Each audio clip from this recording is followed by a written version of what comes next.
Welcome to the 525 Records podcast. When I rhyme, I'm divine. I'll realign your spine. After you hear a couple lines, you'll be building a shrine. To the guy who watches TV till he falls asleep. To the guy who's making all MCs ball and weak. There's a B and a T and there's one more B. I'm in the basement drinking loser cans of MGD. Trying to write about my life and how it gets to me. About how things really are and how they're meant to be. People in and out my life and then they fade away. Why can't I say things to make them stay? You know the girls call me Johnny and the guys call me B. And my style shining lights through it all we see. It's my shadow all alone with the microphone. And my hands gripping tight so it hides the crow. And it might be no, I blow up like cell phones. And my words are well honed, but I'm not well known. But I hear My guest today on the podcast is none other than the legendary Portland MC, Wockenfuss. He's got a brand new record out. It's called The Stallion. It should be out by the time this podcast is released. We talk about all things CAC today. That was the duo group headed up by him and his brother that featured a pretty awesome ensemble cast of other Portland MCs. We get into Styx Downey and, of course, the Wockenfuss solo career. Super excited to have him on the podcast today. Welcome, Wockenfuss. With a feeling of absolute calm, as if I were drifting into perfect sleep, leaving behind any cares or any fears. It's so beautiful, a feeling I could almost cry. And then, way in the distance, I see someone. Wockenfuss, welcome to the 525 Records podcast. Yeah, thank you. Glad to have you. I'm excited to be here. It has been a while since I've done something like this, and it's been a while since I've talked about a bunch of this stuff. So I got to say, Sly Records is one of the main inspirations for me doing what I do with 525 Records. Really? You guys made it look easy back when starting a webpage was not that easy. I mean, there was no Squarespace. Not even close, right? I mean, that's what I'm super curious about is talk me through that process of starting Sly Records. What was it like getting that website going? So Sly Records had been, a name that my brother had used to put out tapes. And when he was in high school, he and I were in high school, and my brother is E-Rock / Biff Pokeroba, who is my partner in CAC. And he had started Sly Records in high school as a name after Sylvester Stallone. I don't know if we ever talk about that much, but my brother was he still is a big Stallone fan, and so Sly Records was the name that he picked for his label. He and I were in high school together for 1 year when he was a freshman and I was a senior. And then after that, I moved to Eugene, and he was still in Salem making music and stuff. And he was making some tapes with Matt Fargo, pretty to look at. And he put out the first Sly Records release is a compilation of bands that people he was friends with in high school and stuff like that. We started recording the CAC album. Man, I don't remember when I was like, we need to get a website, because it was 1999 or 2000, and so the internet was there, and it had been there for like 1994 is when I really remember the internet kind of becoming a thing. But you still couldn't really do anything. I mean, I didn't know how to like build anything on it, and like MySpace wasn't a thing. There was no social networks. It was kind of tough to, like, if you wanted to have a web presence, you had to make it. You had to code HTML. Yeah. And so, well, that's probably giving me a little more credit than I deserve, because I used a program called Dreamweaver. We had a friend, he's on the CAC record, Half and Half, and he was kind of an entrepreneur, and he was juiced in with, or he was more in touch with sort of internet stuff and things like that were going on than we were, as far as like how that stuff worked. And so he helped us buy a domain name. I've owned that slyrecords.com name for 20 years now or something, I think, which is funny because at the time it was like, oh, we'll just go get it. And we did. We just went and got it. We just like bought slyrecords.com for $9 or whatever. And I remember I went to that bookstore that was across from the warehouse out in Clackamas. It's not there anymore. Neither of those places are there anymore. it was a Borders or something like that. And I bought a book that was either like how to build a website or like how to use, no, actually I had both. I had this big fat Dreamweaver book, and I had just a book on the basics of like building a website and putting it on the internet. And I just read the shit out of those books and sort of taught myself how to use Dreamweaver. You guys made it look easy. It's not as easy as it was. No, it took, dude, I spent so many nights working on that website, and just, well, because it's just like anything else too. It's like once I got the first version of it built, I was like, oh, this is amazing. I mean, we were just so excited to like be like, I remember like getting pictures up on the internet of us, and I was just like, whoa, like nobody else was doing that, because like you had to, it just wasn't easy back then. These were the days of dial-up connections. It's hard to transport yourself back into the world of 2001. Oh man, I forgot about that. It's like when because if you were building a page in Dreamweaver for a website or whatever, you would do your edits and then you'd have to upload it back to the site. And it's like, man, yeah, with a dial-up connection, it took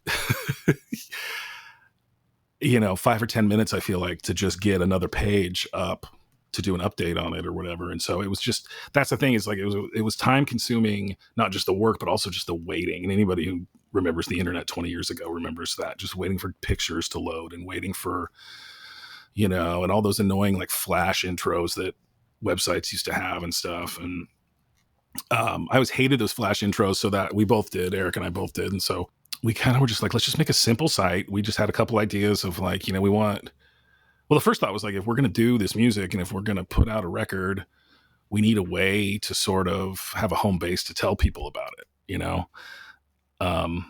which I know doesn't seem like super like a revolutionary idea right now. But like I said, I do remember being really excited about being on the internet. Like we had that website, we had the SlyRecords.com, which I was so happy about. We had, we could update it every week and talk about the shows that we had coming up. And then we gave ourselves an excuse to update it every week by doing the weekly waste. The weekly waste was incredible. Yeah. Yeah. And I ended up doing that for not steady, but pretty steady. And I ended up with doing that for 500 weeks, I want to say. But I think you hit it right on the head where you said, it doesn't seem that revolutionary now, but to go back in time to the world in 2001, where a low-res JPEG loaded, line by line, like a satellite image from NASA or something. Oh man, it was revolutionary. And to do it on your own, nobody was really, the DIY music scene, it was the early days of, having a web presence, adminning and all that stuff. Yeah. And it worked, you know what I mean? We found out, because it was still during that time when people were like, they're on the internet, but people were still like, what do I look at on here? And so it was before, I think the internet became such a, huge mess, and that you just get distracted at every turn, and that was also part of stuff loading slow. It's like you couldn't really engage with it in that way. Just having pictures in a world of text, the web back then, right, was pretty much text, and just having pictures was incredible. And there was, getting pictures up on the website it was like we had to be careful with how much storage we were using, and if we put too many pictures on a page, then it would take too long to load, and people wouldn't want to deal with it stuff. And that was, I don't know, that was just like everything else back then, though, that it's like kind of the DIY. It was just part of, you just had to work a little bit more for it, and obviously we couldn't pay anybody to do the work. And I wanted to be in charge of it anyway. We wanted to have this thing that was ours, where we could talk about our shows, talk about our music, and also talk about the fun shit that we just talked about all the time anyway, People come up to me, oh man, or people, if I was late updating it, I used to try and do it every Wednesday or something. And people would give me shit if it didn't go up till Friday. And I was like, oh, people are actually into this. Engaged. Yeah. You guys hit the engagement thread before engagement was even a thing. That's why the message boards were so key. Yeah, those message boards, man. Those were hot for a while. I was pawing through it today, and I looked at one. It was Biff's sex tape. hilarious little like photo bucket, like really simple GIF. Oh God, man, I remember that. I mean, I don't remember the exact content of it, which is probably fine, but I do remember that. Yeah, right. And that was probably that post was probably from 10 years ago or something like that. That was even when GIFs weren't like that common. And the genius of the previews was it would suck you into the thread. It was Biff's sex tape. Then you hit preview, and it's then you're sitting there watching this, and then you get down and you laugh. Crude line drawing or whatever. Well, and that was the other thing, is that we would look at the websites of other, like, musicians that we were into or whatever, and maybe not necessarily local ones, but the big time artists that we were into, and their websites were, nobody's website was very exciting back then. And the beef we always had is that you'd check it, and then a month later you'd check it, and it would just be exactly the same.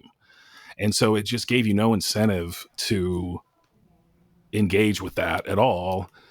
You know what I mean? Because if you just sort of kept seeing the same thing. And so that was the idea behind the Weekly Waste, was like, let's make it so people want to come back and check it out, but it also kind of forced us to be engaged with it and be on a schedule with it. At the time, I didn't really even look that far forward with it, but it was smart to have like a structure in place for it and have an idea for new content that was going to be up there every week. And then we could even tie that into what was going on in our real lives, or what was going on with CAC's music and our shows and stuff like that. And it's fun. That whole site is still up on the internet too. SlyRecords.com. SlyRecords.com. And you can go, if you go to the archives, all the Weekly Waste is there.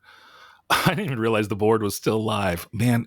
I mean, yeah, we used to have some fun on there. There hasn't been a ton of updates to the website in the last like 5 years, honestly. But that's the best part of it, though. It's like a time machine. It is, and you can, if you search around, it's even more of a time machine. There's a way to get back to the parts of the really old site. Well, speaking of 2001, I mean, the one that kicked it all off, the legendary Cool as Cucumbers release. Yeah, and like I said, that was the impetus for all of this. We were just, we were wrapped up in recording that record. And just the more it started coming, it's, we kind of started out just dicking around and doing some stuff. And then it was like, oh, okay, we're going to do this. And the more we got into it and the more we invested in it, the more we wanted to do it right and do a real release with a real website and all that stuff. And it ended up being a way to sort of promote our album release show that we had. And then it sort of went from there. We were just excited about all of it, Well, we were too. And, there's a famous scene. I forget who's filming at Mark's Halloween party. It's your second or third show. The video you just put up on the Wockenfuss YouTube channel, which is awesome. But he's interviewing Seth Gibson, the legendary Seth right. Gibson. And Seth is just going on about how, he has the CD in his car and it just never leaves. And that was how it was for all of us. Because just as hard as it is to imagine a world in 2001 with the internet, this was the era where you had a CD player in your car and you would leave one CD in for weeks at a time. And for so many of us, after that record dropped, that was our CD. It never left the CD player. Every time we got in a car to go anywhere, that's what we'd be listening to. And, the thing about it was it was so unique, you felt like you were onto something that was a secret that nobody else knew about, because you guys were doing something that nobody else was doing. There's a million bands in Portland. There was only one CAC. Yeah. So that 8-track machine, that thing's still a mystery to me. It was not easy to figure out how to record on. I mean, there just wasn't any, especially now with if you're used to recording on your computer and stuff, now everything's so visual and you can just see all of it. And it's almost like cut and paste, and it's so easy now. And with that, it was on these discs. And I remember that we were limited on the amount of space we could use. And so it's like, it was better than 4-track cassette recording, but it was also not perfect. And well, one of the things you guys made look easy is, in addition to having actual beats and sequencing, is there was a little bit of live drums on that record, which is the hardest thing in the world to do home recording wise. Yeah. And I know that, And if you talk to my brother, you can ask him more about this. I know he was never super happy with the way. There's only live drums, I think, on one song. I remember him saying that he kind of regretted putting that on there just because it sounded out of place with everything else, you know? I would totally disagree. I thought it blended seamlessly, and that was, a real challenge that, you guys knocked out of the park. And, definitely E-Rock on the production tip was insane, I mean, that's going to the basement every day, making coffee every day. Like, I can't imagine how you guys did those vocal tracks. I'm imagining a lot of punching in, punching out. Maybe you got through a whole song in one take, but I mean, talk me through those vocal tracks. What was that like? It is definitely punching in and punching out. And we would mostly do 4 bars at a time, or do, like, if we had a 16 bar verse we'd do 4 bars, skip 4 bars, do the other 4 bars, and then skip 4 bars, and then do it in reverse. You know what I mean? That's what made the live performances that much more impressive is, when you're down in the basement and you're at your leisure, perfectly relaxed and comfortable, going take after take, you get up on stage and you're in front of a room full of rabid screaming people. And it's like, it's a miracle. You guys, like, the best thing I can compare to is kind of Van Halen. Like, Eddie would go in the studio and he would do these take after take solos, and then the engineers and producers would Frankenstein them together. And oftentimes he was at way different sides of the fretboard, and then he had to learn the solo and then try to play it live. That's the best analogy I have for the CAC vocal tracking process. But the thing that is really impressive is just the sheer amount of lyrics and bars and words. Like, I'm imagining you have a national archive of notebooks. You know what? I do somewhere. Man, I know I have those notebooks somewhere. I do. We just like fast rap, and it's funny though. I do remember, and I was watching the videos of that show at Bam's house, and I put up a video of our very first show at Chopsticks, and you can see in both of those that we're nervous. And it was because we had we had been in the studio recording these songs, and then it wasn't that we didn't think we could pull them off live. We just knew it was going to be kind of hard. And then we had rehearsed a bunch, I think, before we played our first show. And I can see these little things where I can see, like, Eric filling in, or me filling in a line for him, or him filling in a line for me, where we must have gone through and rehearsed and been like, man, I'm running out of breath, like, right here. So I just need you to, like, finish this. And by the time we did, we ended up playing a ton of shows. And after probably the first, like, 5 or 10, we got into a rhythm where we knew when the other person needed help. That was the genius of the two of you. I mean, so many rappers are solo acts. They get up with a backing track. It's just them, especially when you're doing as many words as you guys are doing. It was really impressive live. That was one of my questions. I was like, did you ever come close to passing out in one of those shows? I mean, if you ever saw me on stage, I sweated through most of those shows. God, I remember playing a couple shows in the summer. I worked at a bar downtown called the Boiler Room. They didn't have air conditioning down there, and I worked in that environment, and it would be super hot, and that was just like sitting there. But man, if we played shows, and I remember we played a show in the middle of July down there, I absolutely sweated through my shirt. Once you get up there and just start going, it's just happening, Adrenaline. You don't think about passing out. You don't think about. It's weird. There are times where I played shows where I was sick, like with like a cold or just feeling like trash. And it's like, as soon as you get up there, it's just nothing fucking matters, Every song was like a 10-round boxing match cardio-wise, And then you guys, a lot of times you wouldn't have anybody rocking the CD player. It would just be back to back to back songs. It was impressive. Because we used to, and I was thinking about that. We played probably the first like 10 shows or something we played. Well, I don't know about that number, but some of the early shows we played, we would, have somebody running the CD player for our backing track, and then have them, maybe let a couple songs ride, but like stop and give us a break. And we played a show one night at Mount Tabor Theater Pub, Mount Tabor, up on Hawthorne. I remember, I think I was there. We played a show there, and I don't remember who this guy was. I don't remember who we played with, but one of the other guys who played with us after our show, he was like, that was really good. And I was like, oh, thanks. And he was like, but you guys should not let the breaks happen for so long in between the songs. And I remember my first reaction was to kind of be like, you mind your own business, That was like my knee-jerk reaction. And then afterwards I was like, he's right. If we just like back to back to back, just don't even give anybody a break, let's just try that. And we did. And we kind of liked it because it just never stopped. We'd get up there and just go for 35 or 40 minutes, And that was the pure crack for the audience. Yeah. Well, and the shows were more exciting when we did that.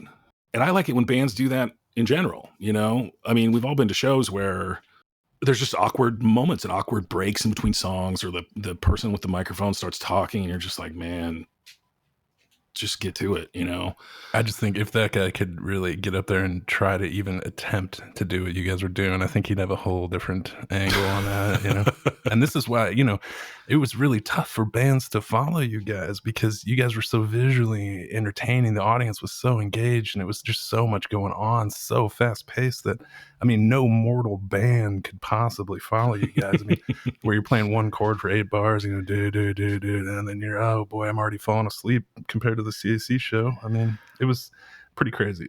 And it was just easier for us in general. I mean, if we were dealing with somebody with somebody who was running sound at a gig or whatever, and if we had to kind of talk to them while we were on stage, hey, can you stop the CD? Can you, okay, press play or whatever. And I realized like that was just kind of goofy looking on stage. And that was one of the big things that we learned. We learned a ton just doing all this stuff. Like I said, learned about websites, but it's like, you can't learn any of these things until you go out and play shows, and just do it and see what it's like and find out all the things you're doing wrong and the things you're doing right, and figuring out what, just makes the best show, And I remember when we finally just were like, we'll just let it ride. We'll just play. We'll just do 35 minutes straight. It was almost a relief because we just knew exactly what was going to happen. We didn't give ourselves a chance to like sort of kill the show dead by just talking or whatever. And yeah, I still look back on that revelation fondly, because I as soon as we started playing those shows where we were just barreling through it, I was like, this is it, man. This is what we need to do. Talk me through those Chopsticks shows, because wasn't Nathan running the CD player? Wasn't he kind of the karaoke master at Chopsticks? Yeah. So, Onug, Nate he was the KJ at Chopsticks. Yeah. During that time when Chopsticks when I first moved to Portland in 98, I lived on 24th and Stark, and Chopsticks was like 4 blocks away. And Nate moved up to Portland with his girlfriend, and they lived in a house that was just like 2 blocks on the other side of Chopsticks. So it was pretty much right in between our 2 places, and we just met there all the time. And he's at some point ended up getting a job there as karaoke host. And then, like I said, I was a karaoke host downtown too. We wanted to do a record release show when our CD came out, and it's kind of tough to do that if you have never played a show before and you don't really, like I said, I'd only been in Portland for a couple years at that point, and I knew people, but not well enough to.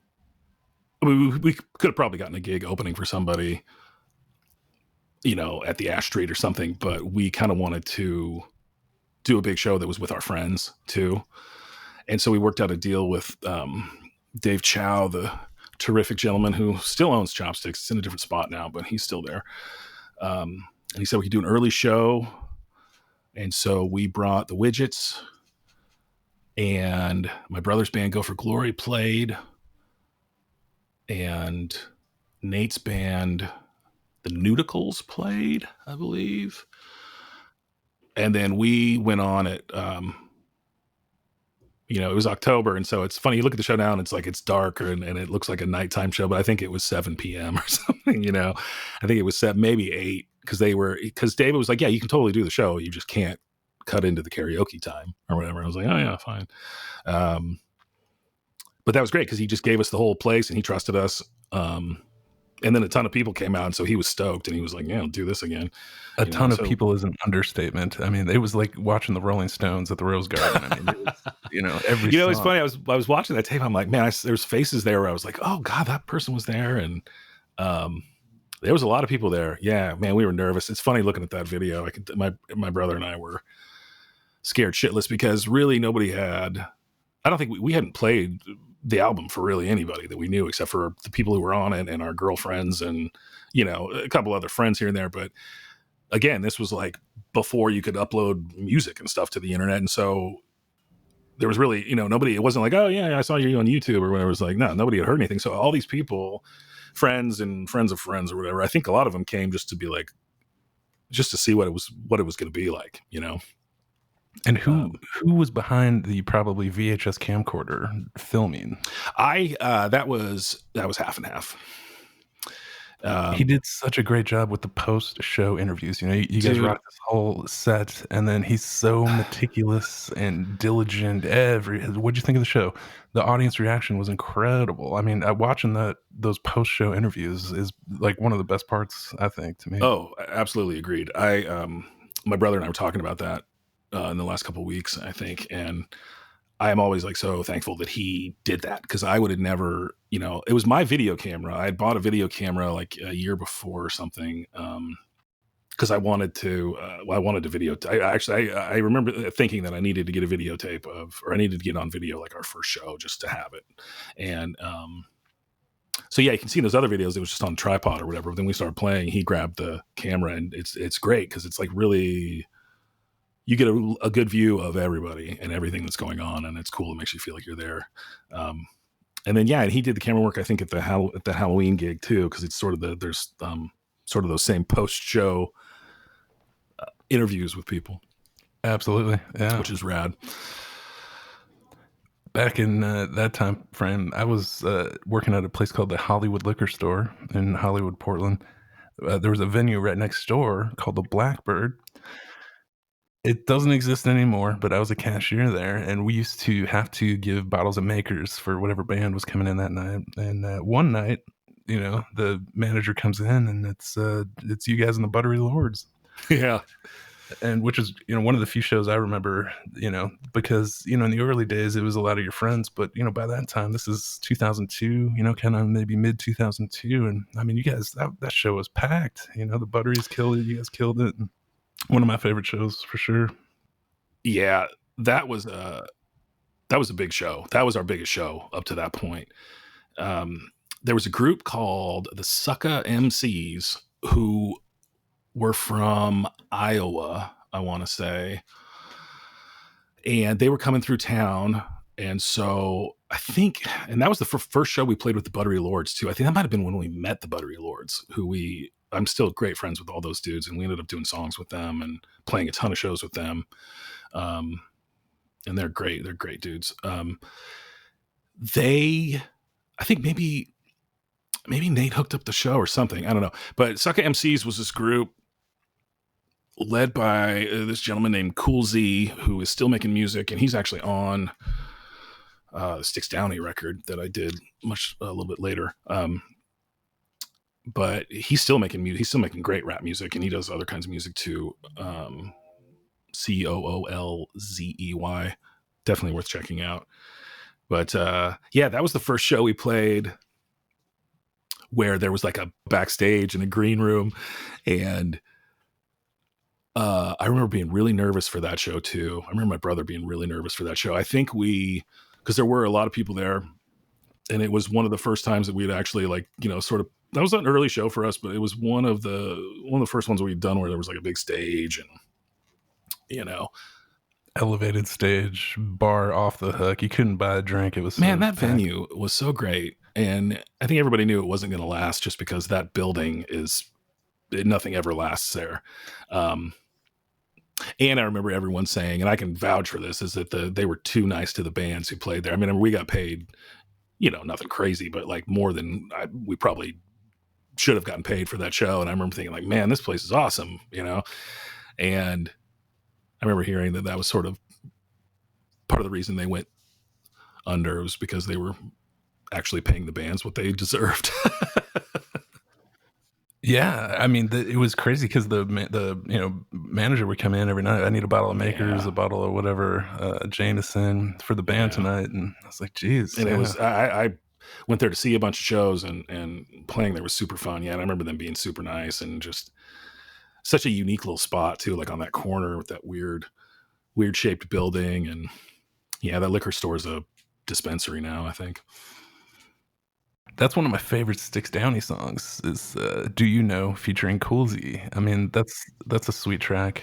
And I mean, the Sly Records discography it's just too big. We could literally talk about it all night. I mean, one of my favorites when you talk about live CSC too is that Live at the Tonic, because, you know, you have these live videos from Chopsticks, and, you know, there's a live video from BAMS, but the Tonic was actually recorded through the board, and the audio is like, yeah, it's pretty good, decent. actually. The low end is there. That was a big show. That was, there were a lot of people at that show, I remember. If you look up, there's a CAC video on YouTube for the song Diz Hicks. That footage is from the same night as that live recording. I'm actually working on getting that raw footage from the dude who shot it. He says he might have it. Trying to sort of put get some archival stuff together for the 20th anniversary of Coolest Cucumbers is next year. And so I've been sort of digging into my stuff and finding I still have some other rare video that I am going to put out at some point. No more full shows, but just some other clips that I have.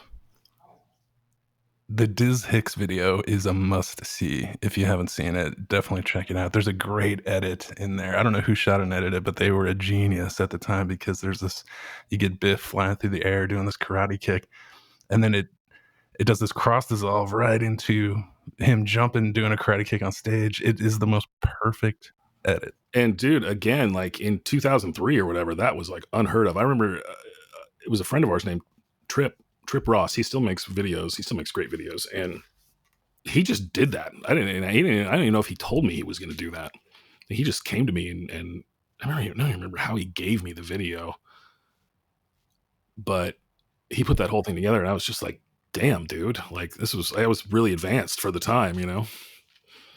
For sure. And, you know, the best part about the Live at the Tonic from 2004 is that it featured a lot of those songs live that you guys were planning on releasing on the second record, which is the only place you're going to hear them live. The two records you guys did post haste or posthumously, whatever you want to call it, there's two of them, Simple Tricks and The Heel Turn, both released in 2012. I was hoping you could talk me through that 2005, 2004 time frame and what happened with the Boston people. What happened with that record deal? Can we get into that? Yeah, because there's not really that much to talk about. It was a friend of a friend who was a big supporter of us. And I don't even remember how he was a friend of a friend. Anyway, he knew a guy in Boston who was starting some sort of media company. And he was like, I remember telling us, you know, I got this friend Joe in Boston, and he really likes you guys, and he wants to maybe do something with you. And we were like, oh, okay, you know, whatever. And then he flew out here with his partner and like took us out to dinner, and we spent a weekend together talking, and they were a fan of the music. And then but there were some issues with, I think, you know, they wanted to do everything by the books, and we had a Minor Threat sample on the record. And I remember they actually contacted Ian MacKaye, and he approved it. We were talking about how they basically wanted to re-release the Coolest Cucumbers record and let us like fix a couple things that we didn't like on there. And well, see, this is where I got to stop you, because when you say fix a couple things, when you listen to Simple Tricks and Nonsense, it seems like you guys re-recorded almost all of those verses. Am I crazy? No, I think we did. And all the new songs, Sweet Stan Lane, Diz Hicks.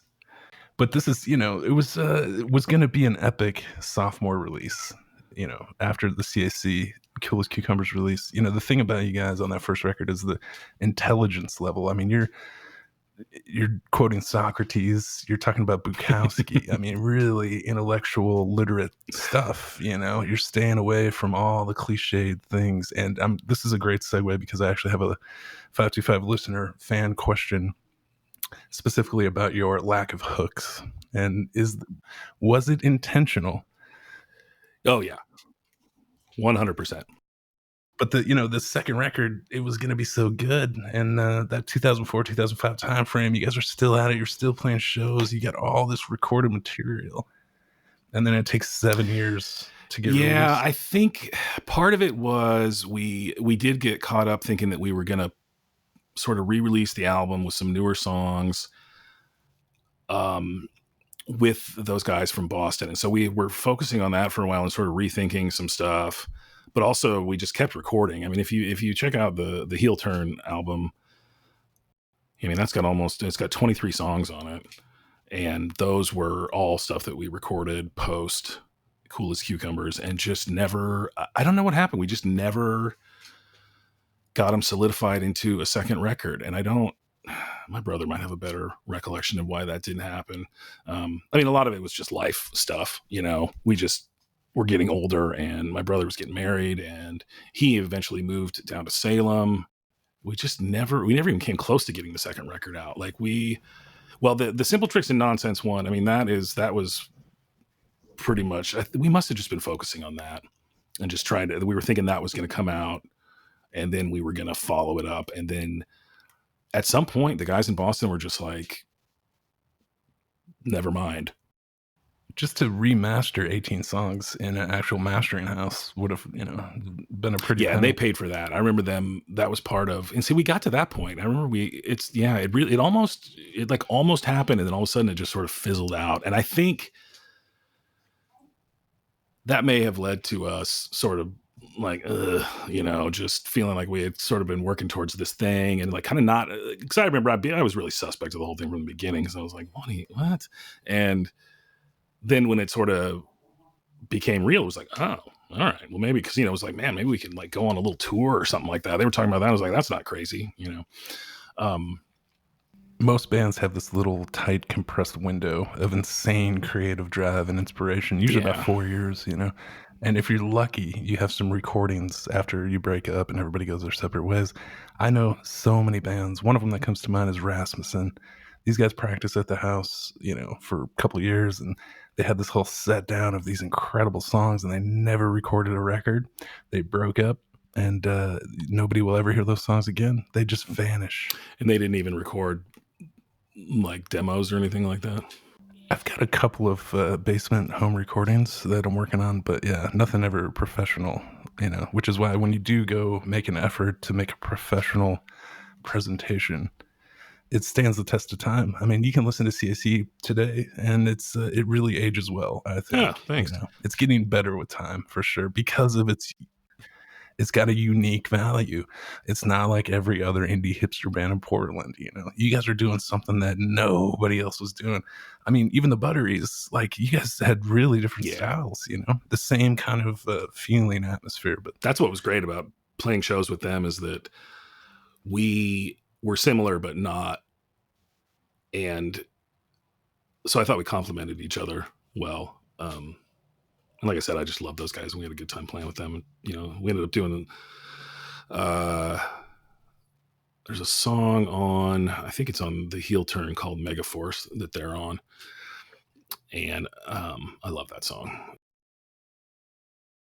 I was thinking of I meant to mention this earlier, but Half and Half, like I said, he ran in these like entrepreneurial circles, and he was in this whole different world than the rest of us. I mean, we were like in my brother's basement making music and just being scumbags, and he was trying to get an e-health company off the ground with his brother, and he was already married, and like and he's only a year older than I am, but we were just in different worlds. But he was super excited about the music, and I think there was somebody that he knew in one of his entrepreneurial groups, or maybe somebody that he worked with, who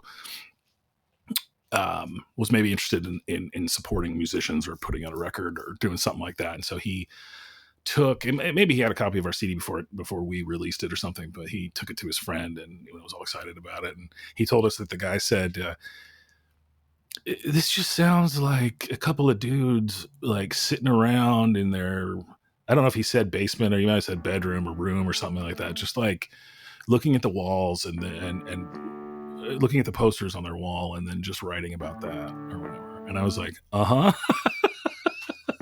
You know? I'm a minor threat on the MIC, and I'm like a genius, cause you don't test me, underestimate me, and you get embarrassed, cause I'll be here forever like Robert Parrish. I'm like a sword, cause I'm coming with a double edge, one side that likes you and one side that says, if you step to be dog and say what's up, we'll offer you a warm glass of shut the hell up. And I'm the greatest MC that you never heard, cause I'm wider than the underarms of Larry Bird. Don't be absurd, try testy rock, beat dog, call scales like Black Sox. And I'm breaking rhymes down like a cardboard box, you catch a verbal beat down like a sack of rocks. A beat dog's coming hard like petrified wood. Did you know I'd bring the dopest rhymes I knew I would? Well, it's understood that the CNC team is bending the rules of this hip-hop scene. So if you like, just call me Johnny V, cause I've put together what I call the dream team. So call me Dino Bravo, call me Brutus Beefcake, and I rhymes white and fast like the speed you take. And I don't chase the dragon, and I don't ride the snake. Amped up on rhymes so I'm wide awake. And MC's always fake, like the girlfriend's nails, and the rhymes are cheap and tacky like a sidewalk sale. Yeah. And the whole for the price, like vintage clothes, and the South's transparent like pantyhose. I'm like Ray Quick, cause I blow up shit when I'm on the mic. It's a rebel drop kick, and it makes me sick. Hearing your lyrics, and I'm working all day like Dante Hicks. I'm a magician with my bag of tricks, and my rhyme sounds fat like Jiminy Glick. And yo, I brought the pain, but I wasn't invited, and I make these rhymes up faster than I can write them. So don't try and bite them, or I'll make you blush, cause I'm like or soda, cause I leave you crushed. And I got a big brother like in 1984. We bring it like the UPS right to your door. So yo, here's some more as I shoot and score. These MCs are played out like Pauly Shore. So hey buddy, I'm coming like a car wreck, whiplash so bad it'll break your neck. You like David Arquette, your jokes aren't funny. I'm laying on the law like my name was Jack Tunney, and I'm playing CAC while you always bumping Yanni. Since you're crying out, yo, hit the leg, Johnny. So grab a body bag, I'm waxing on and off. MCs are filled with feathers cause they're just that soft. And I'll be drinking Caucasians like that dude Lebowski. I'll be drinking wild turkey like Charles Bukowski. I'm like the Halo Benders, I don't make no junk. And like Raymond Carver, I'll be writing drunk. I'm like Super Chunk when I'm tossing seeds. I'm like Meth the Cow cause I'm all you need. And yo, Pete this beat, you ain't hearing me. And I'm putting MCs in therapy. They're all scared of me cause I'm on the scene, cause I'm clearing things up like at a histamine. I know what you mean because I've been there too, but I've never been in jail like most of the world. Yo, coming through like a clutch pinch and purifying my rhymes like a Brita pitcher. I'm like Ishtar cause I've never been seen in control of the mic since I was 17 like Charlie Sheen. Hot Shots Part 2 is a CNC crew. I got the Pete Summer Brew. So who's afraid of me? Well, you all should be because I might Hulk out like Bill Bixby. My rhymes so deep they make you stop and think. Well, I knock your teeth out like Leon Spinks. So call me Marvin Hagler, call me Sugar Ray, knocking out MCs with a verbal display. No matter what you think, we ain't going away. And this is what we call our salad days.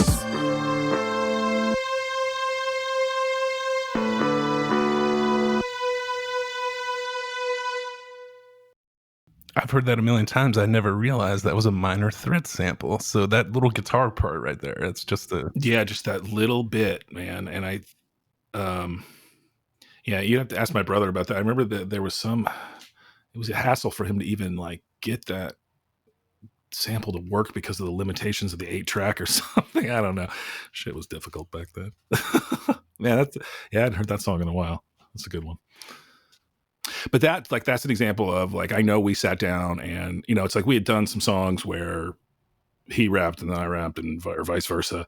But then we were like, let's do one where we just go back and forth, And then we kind of realized like, oh, man, we should have done more like that because doing that song live was super fun because we could just go back and forth and not, run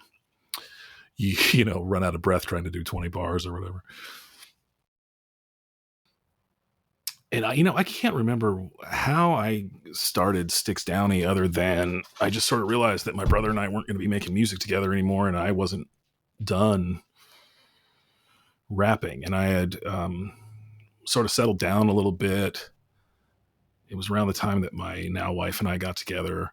And I started making beats. I bought a sampler and I was always, scrounging through the dollar bins at Everyday Music or wherever, 50-cent bins at Everyday Music. And I just started putting songs together and sort of realized I couldn't do it all on my own. So I got my friend Joe Talik, who I used to be in a band with in high school. He's also one of my oldest, dearest friends.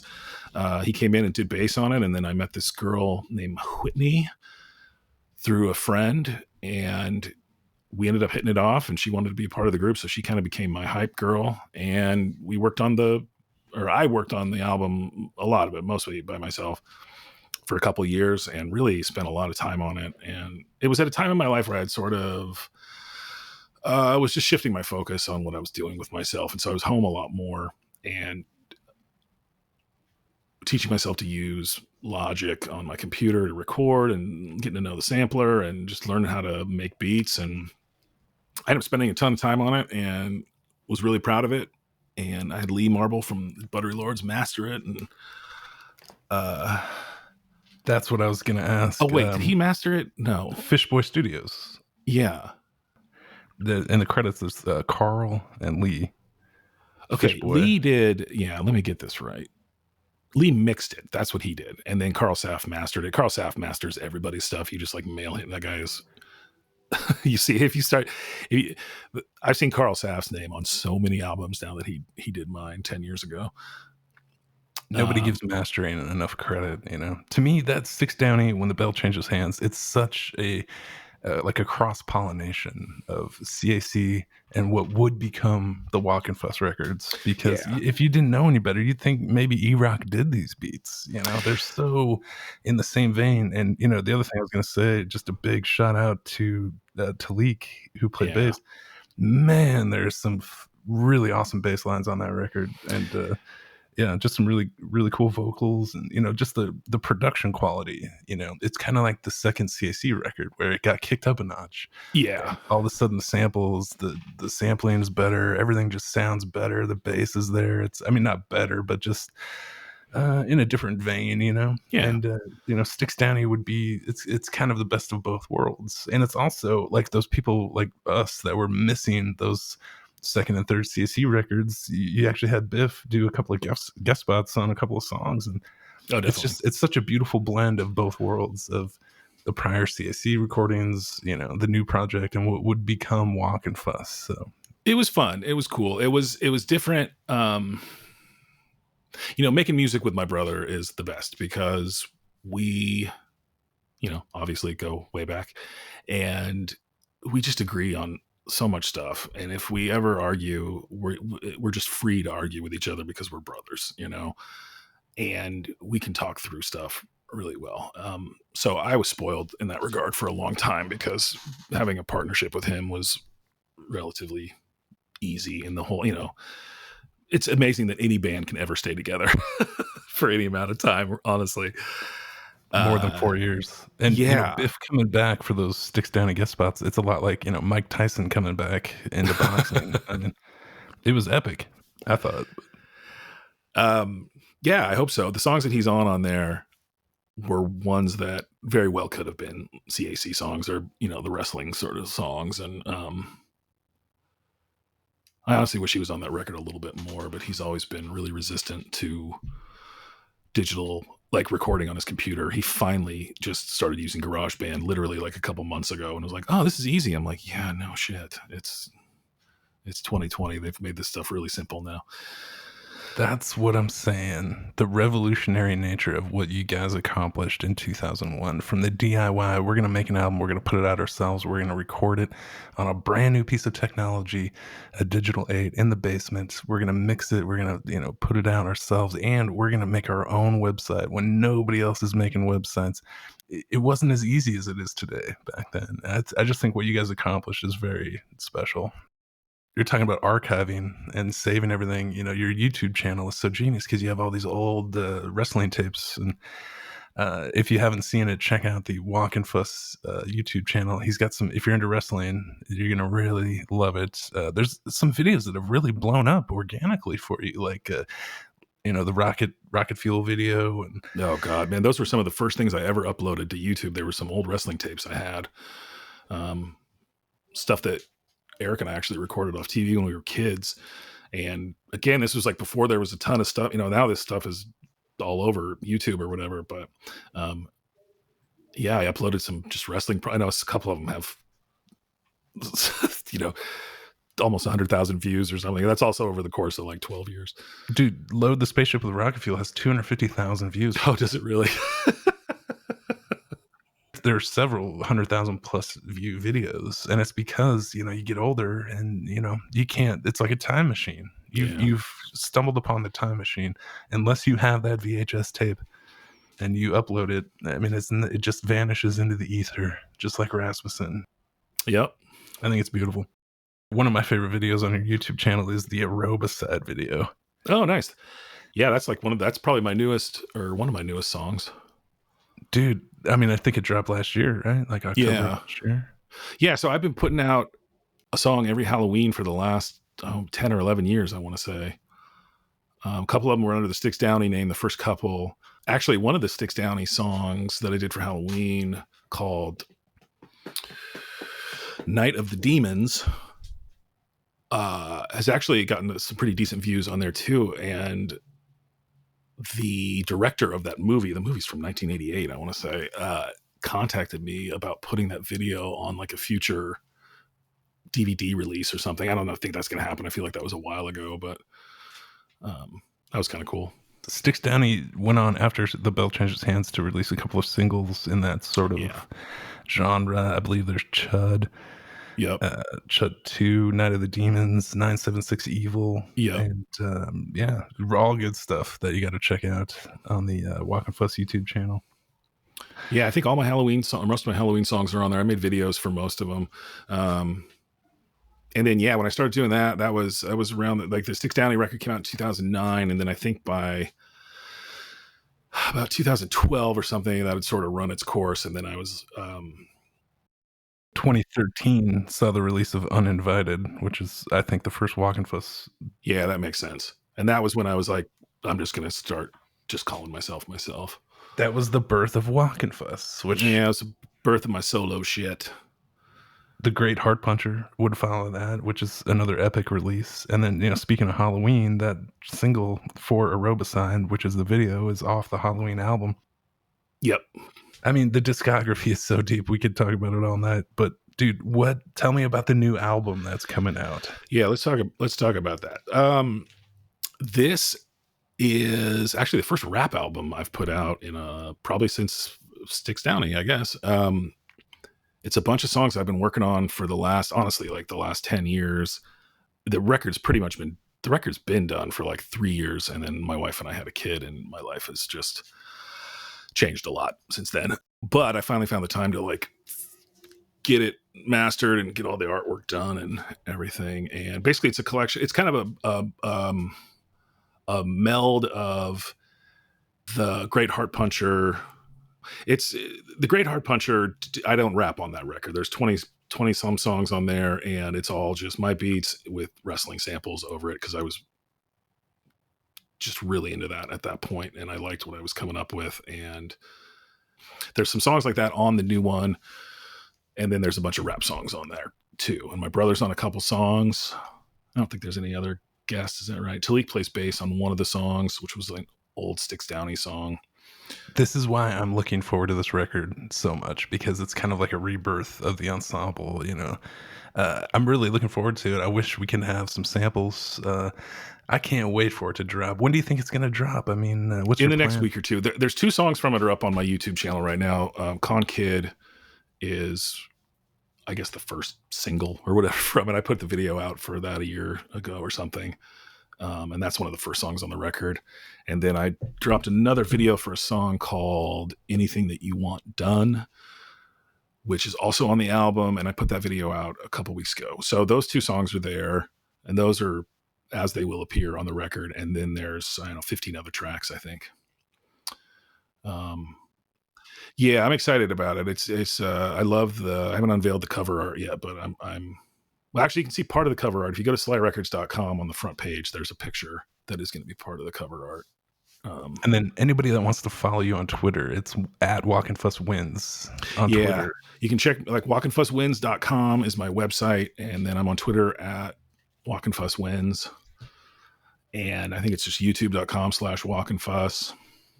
The Con Kid video is sick, and it's on the Wockenfuss YouTube channel, which is tight. Wockenfusswins.com. There's so much awesome merch. I bought a Wockenfuss shirt. If you don't have one, you got to get one. You're just missing out if you don't have one. Sly Records. Check it out. The Stallion, the new record coming out. Yeah, I didn't even say that. It's called The Stallion. It's been a pleasure having you on the podcast today. It's been awesome talking to you. And thanks, man. Maybe we can do this again sometime. I feel like there's like a ton of stuff we didn't even get to. And I hope you get to talk to my brother. That'll probably open up some other stuff. And I'm going to get you a copy of this record as soon as I'm sending them out. What I'm looking forward to is a video podcast, maybe even a mini doc of the CAC ensemble. I think it'd be tight. As soon as they let me fly again, I'll be coming to Portland. maybe we should talk about collaborating on something like that, because like I said, I was thinking about doing something for the 20th anniversary of Cool as Cucumbers, and I've got this footage, but I don't really have a great way to string it all together. And if you wanted to do some interviews or do something like that, and then maybe we could weave some of my footage into, I don't know, we could talk about that. Bro, we just had a production meeting for the CAC mini doc, and that's exactly what it's going to be. It's going to be me with a 2-cam with CAC, doing interviews in Portland, modern day. We're going to splice together old footage, telling old stories. Bada bing, bada boom. Okay, let's just do that. But that would be great, because that was actually something I was thinking. I was like, man, I want to put together this footage and do sort of a retrospective sort of thing. But what good is that if there's nobody there to sort of talk everybody through it, And I'd love to hear some of Mark's memories and some of the other people that were involved too, because some of my memories are pretty hazy. Yeah, for sure. Yeah, I mean, just hanging out at Chopsticks would get you. That's what I remember. But the good old days. Well, yeah, man, we had some fun times at Chopsticks. Chopsticks was legit. Greatest. Well, check it out. Yeah. Thank you so much, Wockenfuss. It's been a pleasure to talk to you. Man, you too. It's been too long since we spoke, and this was fun. We'll put links to everything in the bottom and in the notes, and check it out. Can't wait for the new album to drop, man. It's going to be awesome. Thanks, man. All right. Well, that's going to do it. Thanks for listening to the 525 Records podcast, 525records.com. We have the new Klaus Fluoride Dead Kennedy sticker up available. It's pretty tight. You should definitely get one. And check it out. 525 Records, Sly Records, Wockenfusswins.com. Hope you enjoyed the podcast. That'll do it. And until next time, thanks a lot.